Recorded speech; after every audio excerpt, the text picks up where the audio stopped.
After we conduct our initial and preliminary quantitative and qualitative research to understand whether this deal still makes sense, the next step that we're going to take is to analyze the business model.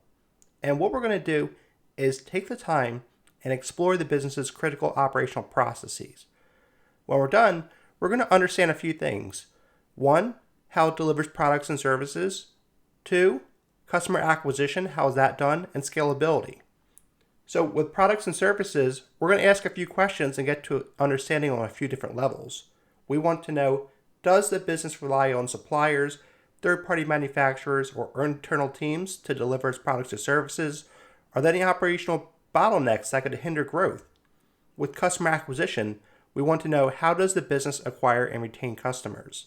Is it heavily dependent on marketing, word of mouth, or repeat business? And with scalability, we want to understand, can the business scale easily, or is it limited by physical resources, location, or labor?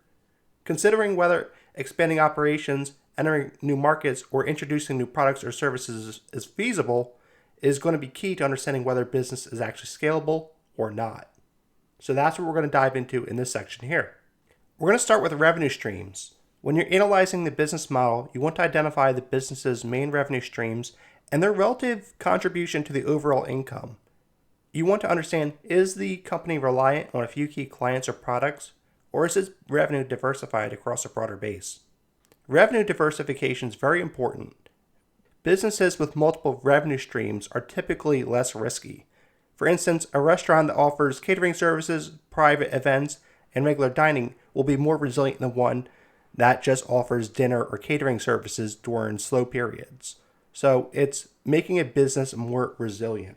The next thing that you want to understand in the business model are the supplier and customer relationships. Strong relationships with suppliers and customers can be a crucial advantage for any business.